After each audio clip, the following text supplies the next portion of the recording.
A Southern California beach bum. It's free food, it's awesome. A preacher in Central Florida. We would give up our freedom for freebies. Pushing people to sign up for food stamps in Brooklyn. We are just a hair away from large-scale hunger, malnutrition, and starvation in America. Scenes from across an increasingly dependent nation.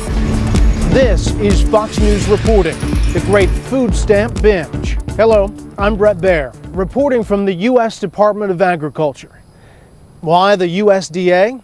Well, for historical and political reasons, food stamps fall under the Agriculture Department's domain.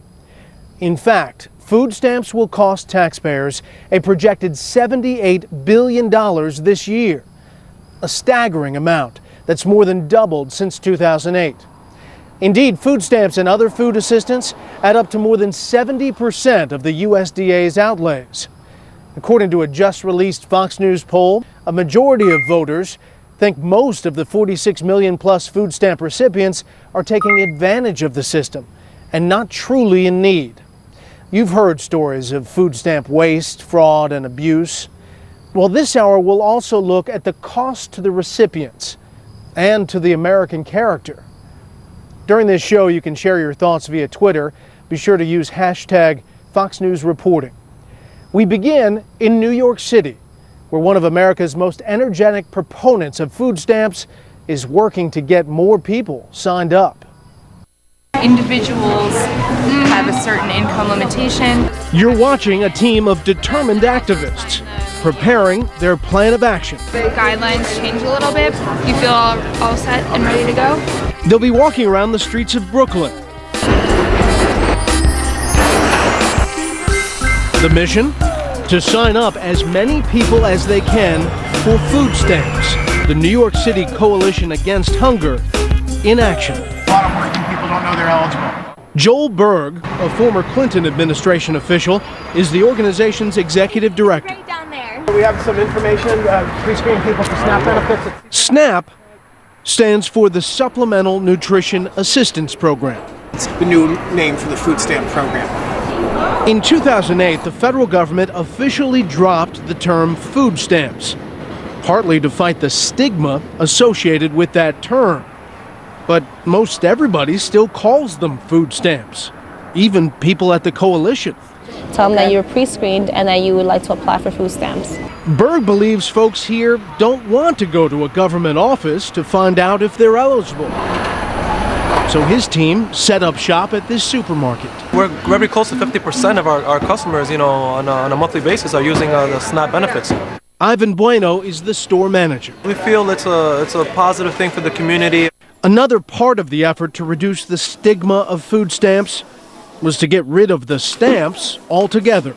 The government benefit is now electronically delivered via EBT cards. They work just like any debit card. Food stamp usage has been on the rise since 2000, but it's exploded under President Obama. In 2008, 28 million were receiving food stamps. Now, about 47 million do. One big factor was Obama's stimulus package. In addition to pumping more money into the program, it made qualifying for food stamps easier. The president insists increased spending on food stamps in the stimulus bill did indeed stimulate the economy.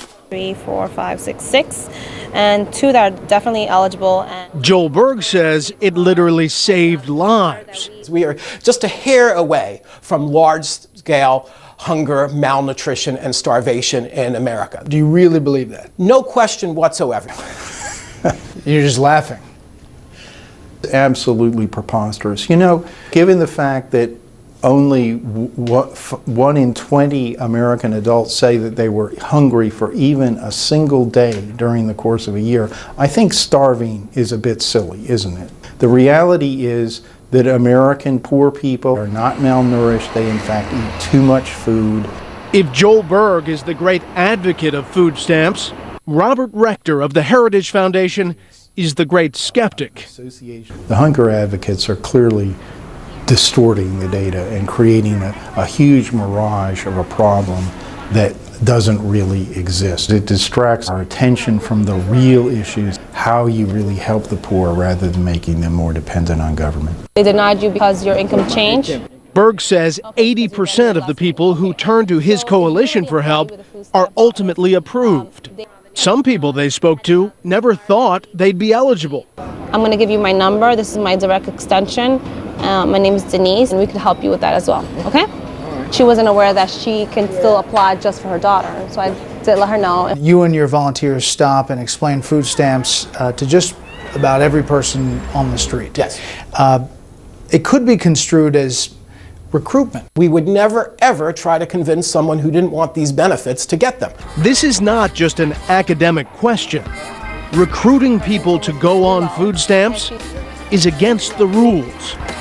But as you will see, the USDA itself has gone right up to that line. Did they cross it? Their strategy to get past no. But first, John Roberts and the new face of food stamps. A character you won't forget. Snap. When the safety net becomes a hammock after the break. Welcome back to Fox News Reporting, the great food stamp binge. How do you account for the record number of people on food stamps? A new Fox News poll finds that a substantial number of people think the severity of recession simply means that more qualify for assistance today. However, a larger number believe the government has made it too easy to get assistance, and people are taking advantage of that. No doubt, in these tough times, many people in the United States worry about feeding themselves and their families. America is a generous nation, and few would deny government help to those who need it. But we also realize every dollar we give to people who should be fending for themselves is one less dollar we can use for other purposes, including helping the truly needy. Then again, some people don't seem to worry about that. John Roberts found one of them in La Jolla, California.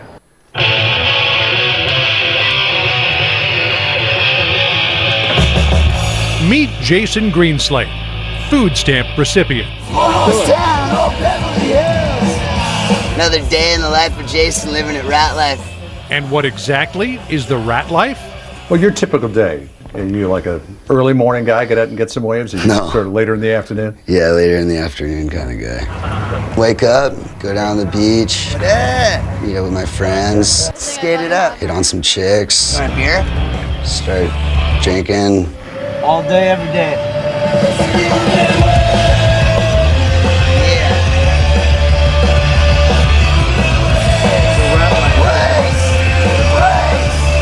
We caught up with Greenslade in La Jolla, California, close to where he grew up.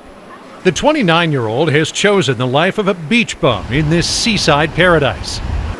With no fixed address, Jason has, for the last couple of years, floated from place to place, staying with family, pals, and girls he's dated. This is a nice day today, though, huh? He gets by with a little help from his friends and you, the taxpayer. My EBT SNAP card. It's got the coast of California on it. So how do you get a SNAP card? Just go out to the Human Resource Office, have your birth certificate and your Social Security card. I don't got a paycheck coming in, so I qualify. That's that. And how often do you have to do that? Is it every month, every 6 months? They got it now to where you only do it once a year. Things have changed. Back in 1996, if you were an able adult like Jason with no family, there were limitations. You could get food stamps for only 3 months every 3 years. The exception, if you were working at least a 20-hour work week or participated in a work fair or training program. President Obama wiped away those restrictions when he signed his stimulus bill in 2009. There you go. Let's go. And in 2010, Obama used his regulatory powers to extend the suspension of those welfare-to-work requirements. So you fill out a form for a SNAP card, they give you that for a year, no questions asked.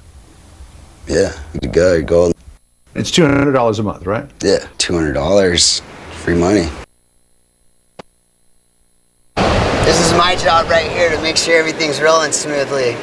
Make sure the sun's up and the girls are out. How big a part of your life is surfing? Well, I surf every day. It's wonderful, man. Get out with the boys and have a good time. Living the life, never a dull moment. Another day in paradise. Party at your house later? Yeah. Oh, yeah. Party in my bag. So it's off to the gourmet section of the local food mart. I got my rainbow roll. We got ahi, salmon, eel, yellowtail with rice and avocado. And then they had lobster on special. We got lobster. Checkout counter. Food stamp card at the ready. $200 to $100 a month, and you just go like, boom. Thank you for shopping with us. Just like that. Please remove your bags. All paid for by our wonderful tax dollars. Is that typically the type of thing that you'll get on the SNAP card? Yeah, I'll usually get sushi, but make it my own way. But they didn't have any good fish, so I just got the pre-made stuff. EBT lobsters. Blasphemous right there. Rather be broke, steal and rob. Getting scared? For sure. One of you guys are. EBT lobster. Does anybody want a piece? Yep. Yeah. Is it safe to say that this notion of holding down a steady job just is something that is not in your wheelhouse? That's not the direction I'm going right now. That's just not something that appeals to you, though? Not whatsoever. I have to say, I didn't really know what to expect when I sat down with Jason. I was really taken aback that he seemed completely unembarrassed about sponging off the rest of us in this manner.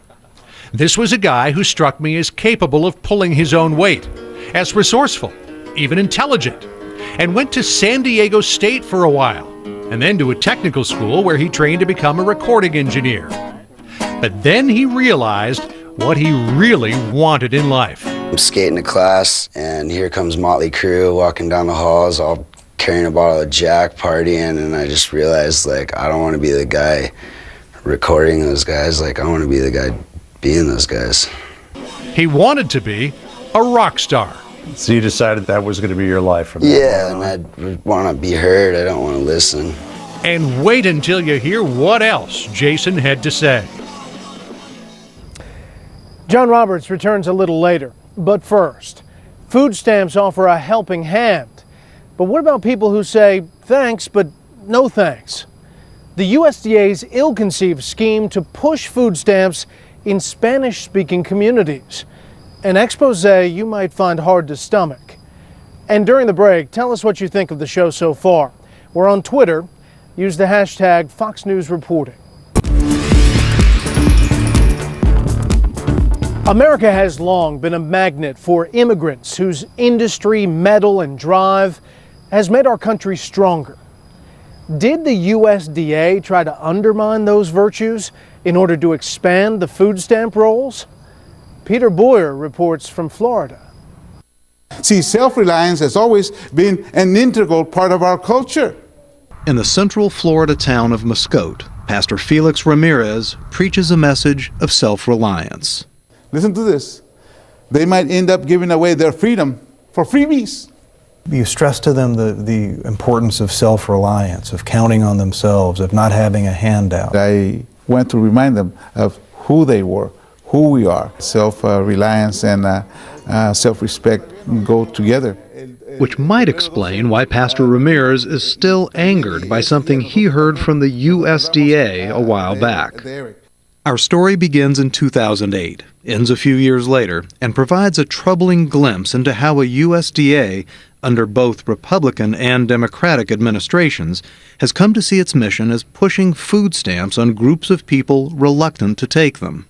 The Agriculture Department produced a series of Spanish-language radio spots. The USDA made them available to any radio station that wanted to play them. The United States Department of Agriculture, USDA, and its Supplemental Nutrition Assistance Program, SNAP, are proud to present the radio miniseries Happiness Park. Enjoy the show while you savor a delicious piece of fresh fruit.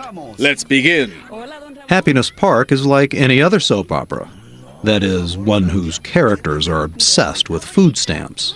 Each of the 10 spots makes a separate point. Episode 1 tries to bust the myth that food stamps are welfare, and only the unemployed can qualify. Roberto and I just can't seem to make ends meet. Meet Monica. It's not that we don't love each other, but we always fighting over money.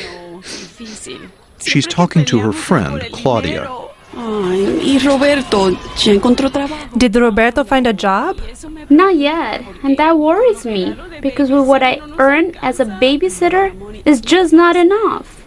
Apply for SNAP. SNAP? But isn't it this, like, welfare? No, SNAP is a supplemental nutrition assistance program that helps you afford healthy food during difficult times. Just do it. In episode 2, Monica indeed does it.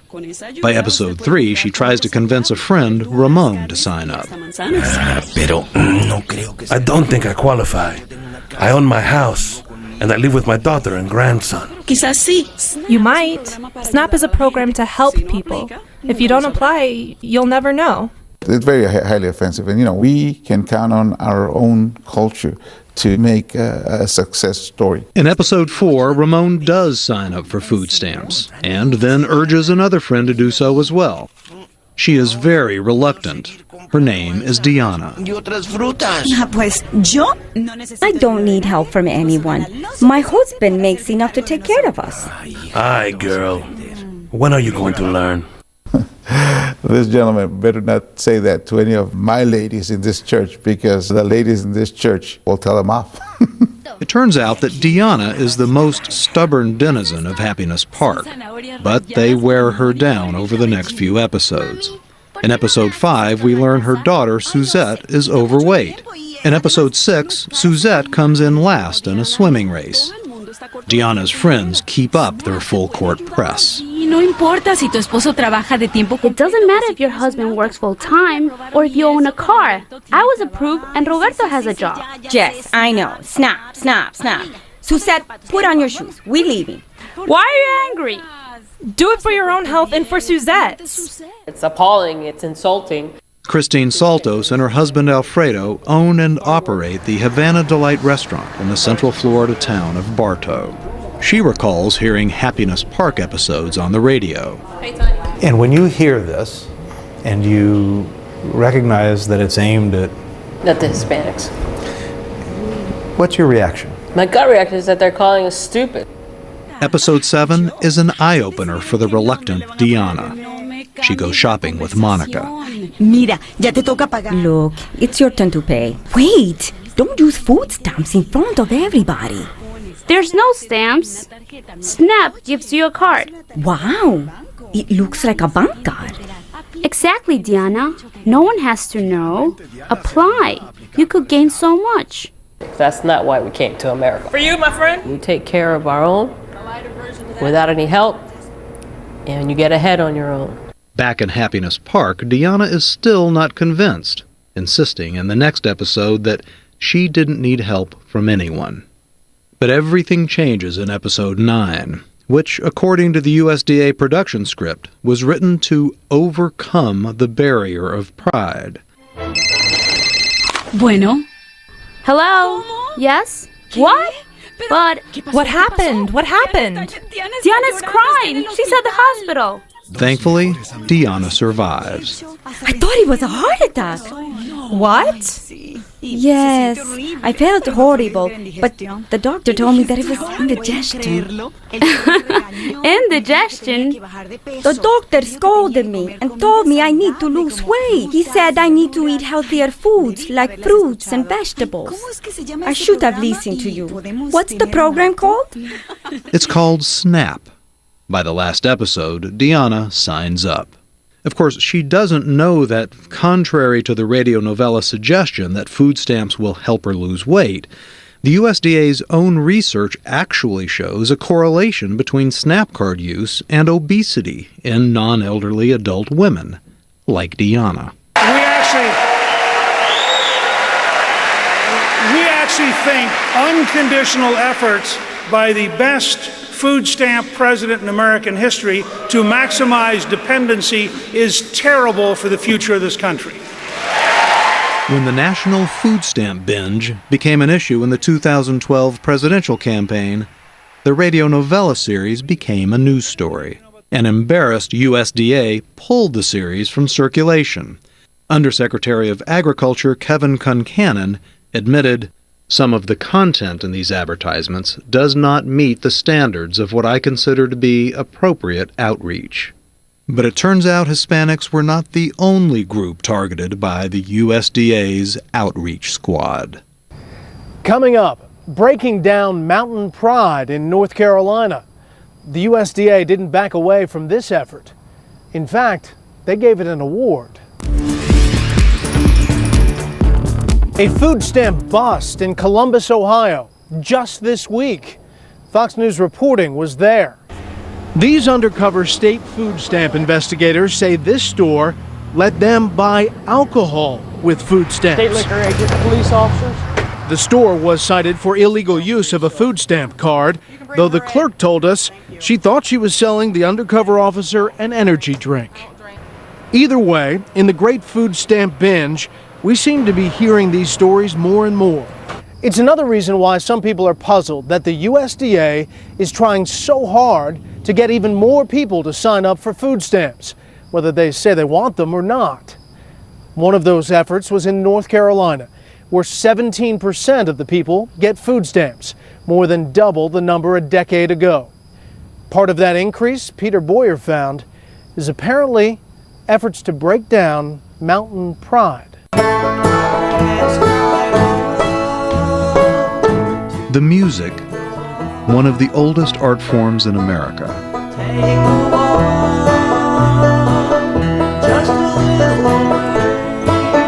Its mournful strains tell the story of a God-fearing people who have long lived in remote and unforgiving places like the vast Appalachian reaches of Ashe County, North Carolina. This has not been an environment in which it's easy to get by. Lee McMillan is a local businessman. It's been tough times here. What kind of folks did this land produce? They were a fiercely independent bunch of people, and they believed strongly in self-reliance. Lonnie Gabbard is a retired engineer. They may do or do without.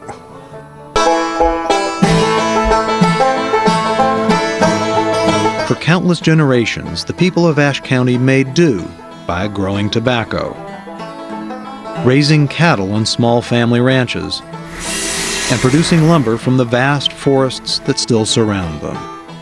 What did they do when hard times came? My daddy got a job logging. Dub Lewis is a retired sawmiller. And he got $2.50 a day and board. He could have given up, but he didn't do that. This mountain pride took over. We heard a lot in Ashe County about this thing called mountain pride, this deeply held belief that it's best to do for oneself. But as the federal government sees it, mountain pride is a problem. You see, the government tries to track how many people in an area are eligible for food stamps, and how many have signed up for benefits. When a place like Ashe County stands out with an unexpectedly high number of residents refusing food stamps, a network of social service types, from local, state, and federal government, and nonprofits too, springs into action. This money's out there. If you're not taking it, there's something wrong with you. That's correct. Jeff Sessions, Republican senator from Alabama, is angry that the government wants to coax people onto the food stamp rolls. The idea that a person says, I don't want it, I don't need it, and then you feel it's your obligation to talk them into taking it, that makes the hair stand up on the back of my neck. They think they should overcome mountain pride. Here's what happened. A local social services worker, partly funded by a USDA grant, figured out that while folks here valued their self-reliance too much to actually accept government money for groceries, they would accept it to buy seeds they could plant in their gardens. That proved to be the opening everyone was looking for. In just a year, according to the government, food stamp participation jumped 10% in Ashe County, and that was just the beginning. Folks here eventually became more open to other forms of government aid as well. Social worker Brandy Legg's ingenuity earned her a trip to the annual American Association of SNAP Directors Convention in Columbus, Ohio, where she received the Gold Hunger Champions Award from the USDA. The citation applauded the very important strategy in counteracting what they described as mountain pride. It makes me very angry, very angry. Unbelievable. It seems to me it's in reverse. We should be getting an award for the people we get off the food stamps and find them a job. At its deepest level, the motivation that drives a government to encourage people to take benefits they say they don't need. I think it's a difficult thing to understand. The USDA, they declined to speak with us. They did send us this 39-page report, basically summing the USDA's mission. It seems to boil down on some level to put as many eligible Americans on the food stamp rolls as possible. That is exactly the way they see their mission. They explain it in their documents. Senator, this is a big government, spends a lot of money. A lot of it goes to prosperous people. Tax breaks for their vacation homes, or some folks out in Hollywood who buy those fancy electric cars get a lot of help from the government. So what's wrong exactly with needy folks, poor folks, getting their share of government cheese? There's nothing wrong with the poor people who need help getting help. We have always helped those that needed help. It's been through the churches, it's been through organizations. If it all falls through the cracks and these people cannot get food and they need it to feed their children, I think that the government should help them. If you just give them money, and if it's just a question of money and benefits, then you can diminish and dull their incentive to work and achieve and to rise above difficult circumstances. So I think there's a real moral question here. What would the consequence be if mountain pride were broken? Well, it's showing up in the workforce. I know one particular sawmill that has 2 mills and he can't run one because he can't get enough help. Even these days? Even these days. Restaurants are having problems in town getting waitresses. People are just becoming used to getting something for nothing. If you had one brief message to deliver to President Obama, what would you say? I would say that for those of us who still possess that mountain pride, leave us alone. Coming up, the unintended consequences of government welfare. Are we unlearning the lessons of our past? Might this California 29-year-old be Exhibit A? And get on Twitter during the break. Tell us what you think. Use the hashtag Fox News Reporting. So why are food stamps administered by the USDA? Turns out back in the Great Depression, the first food stamps aimed to solve 2 problems. While poor people in cities were going hungry, farmers were growing a surplus of food. So the Department of Agriculture sold stamps that gave half off produce items farmers couldn't get rid of. That program ended in 1943. Among the reasons, surpluses had disappeared. In the 1960s, the Johnson administration launched the current food stamp program as part of its war on poverty.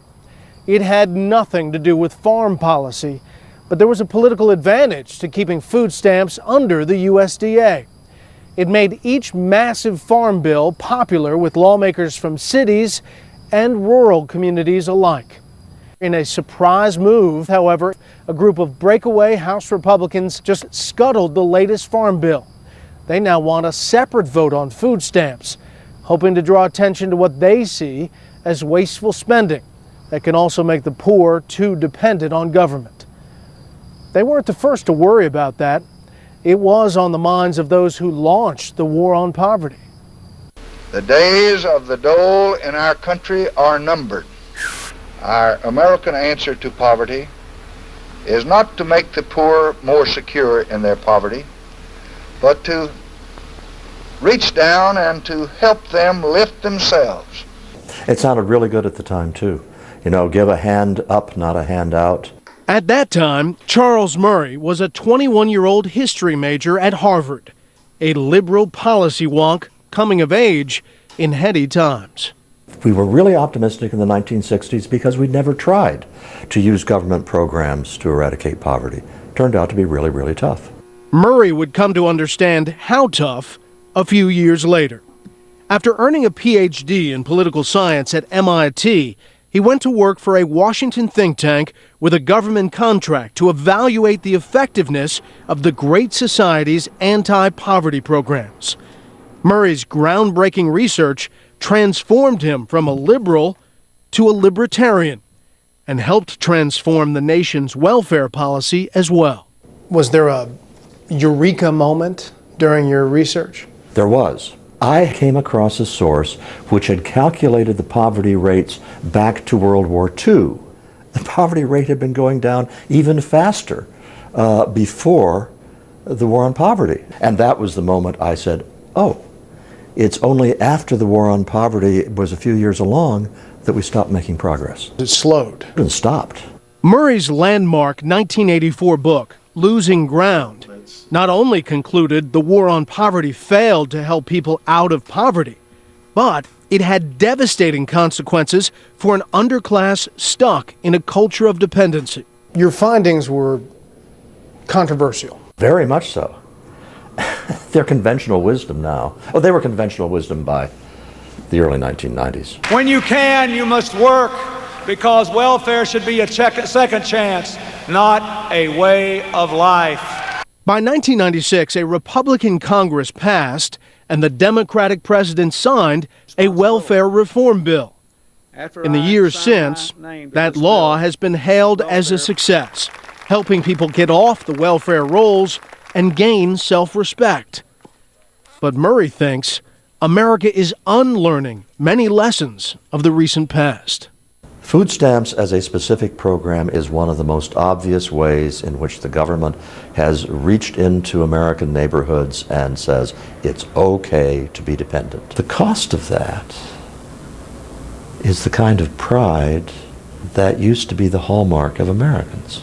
That puts Murray directly at odds with Joel Berg, who, you'll remember, laments that the stigma that still surrounds food stamps is making it hard for groups like his to fight the specter of mass hunger in America. Shouldn't there be at least some stigma? No. At all? No more than there should be a stigma for a small business person getting a government grant or loan. No more than there should be a stigma for someone riding their private car over a government paved road. He and I are on completely opposite sides of that question. I wish people would understand that if you don't stigmatize one set of behaviors, you can't celebrate another. You can't say of the family that doesn't accept them and that says, we will do it on our own, thank you very much. You can't celebrate them. I want the culture to say of them, you guys are wonderful. And destigmatizing food stamps makes that impossible. Well, I totally disagree. Representative Jan Schakowsky is a four-term Democrat from the suburbs of Chicago. It implies somehow that these low-income people are wanting to be freeloaders and the federal government helping them. Do you worry about hurting poor people over the long term at all? Not at all. Most people are on the food stamp program for less than a year. 1 out of 4 American children now gets food stamps. Do we really want to take food out of the mouths of hungry children? Shame on us. I have to smile, Brett, because otherwise I'd erupt.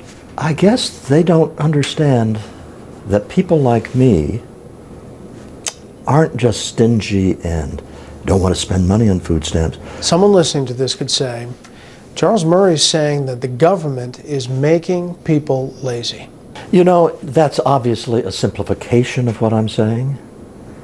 But if you rephrase it slightly and say, Charles Murray says that the government is systematically undermining a civic culture of independence that was a great American treasure, that's pretty accurate. So Murray, now 70 years old, finds himself back in another fierce battle of ideas he believes must be won.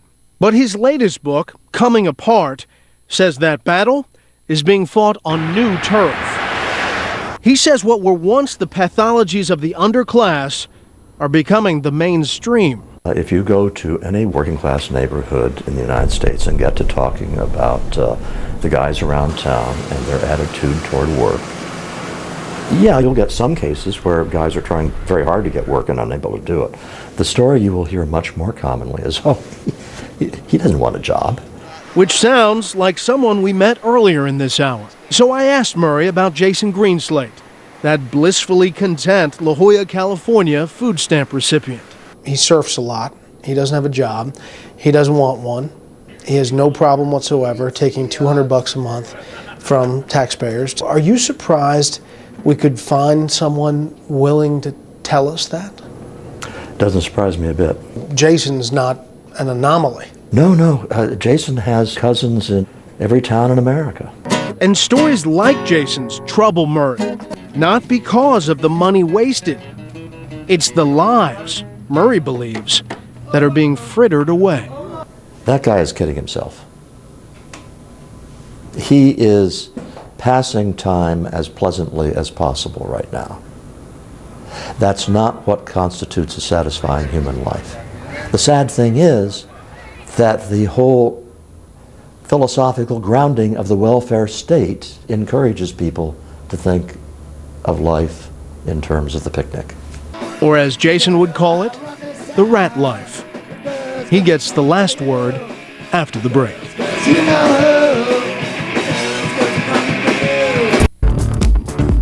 We end our show by checking back on Jason Greenslate. Unemployed musician, beach bum, doesn't want to take a regular job with a regular boss. We wondered how Jason's fellow Americans would feel about helping pay for food stamps for someone like him. Turns out, according to a Fox News poll conducted for this special, they have a problem with it. Overwhelmingly so. But as John Roberts learned, Jason doesn't understand why. This next song we're gonna play, No Job. To be a part of Rat Life, you can't have a job. You can't have a job. The wisdom of 29-year-old Jason Greenslate. And now you have to have a food stamp card. EBT, snap, homie. Snap. I ain't got no mother job. I'd rather be broke, steal, and rob. In case you didn't catch those lyrics, Jason's singing, I ain't got no MF job. I'd rather be broke, steal, and rob. Tell me what's behind No Job. Have no job, living the dream, doing your thing. So living the dream is having no job? Yeah. And how is that going for you, by the way? It's going great, man. Yeah, it's going really well. Broke down, run around here, we come up and down. Won't you come party with me? You see the girls dancing up on the tables and while we're playing music. It's an everyday thing. $200 from the man, that's what's up. This is the plan, this is the long-term plan. Yeah, right. It's the job. Jason does aspire to something more. His band has signed with a record label. It doesn't pay them anything yet, but he believes it's the start of something big. Tell me about the record deal. You in the studio yet? Yeah, we've been in the studio. Hopefully the fireworks start going off. So where do you see this all going? To the top, man. To the sky. Heaven knows, Jason Greenslate might actually make it. Or maybe his destiny is just the rat life. If so, he's okay with that. Especially if you're still willing to pick up the tab. Some are rich and some are poor. Some are... The food stamp program was designed to be for a point in your life where you were, down, things weren't going well. It's not, quote, a point in your life. It's kind of, this is life for me. Yeah, this is how I live, man. Cute chicks, doing my thing, This is the way I want to live, and I don't really see anything changing. It used to be that, if somebody's on food stamps, it's like, hey, they're on food stamps, loser. Like, why would it be bad in any way? It's free food, it's awesome. What would you say to somebody who's looking at this saying, I'm working hard, paying taxes, so that Jason can live his surfer lifestyle, be in his band, and get $200 a month to buy good quality food? Thank you, taxpayers. Thanks. Do you feel guilty at all about doing this? No. Rugged individualism. It's a term that attempts to capture the American values of hard work, self-reliance, and pride in pulling your own weight. Those values and a legal and political system that reward them help explain why America has prospered like no other country. At the same time, we're also a compassionate and generous people, willing to help the poor and feed the hungry. Our nation must find harmony in these two values so as not to lose all that made America great to begin with. That's our report, but the conversation continues on Twitter. Let me know what you think. Again, use the hashtag Fox News Reporting. Thanks for watching.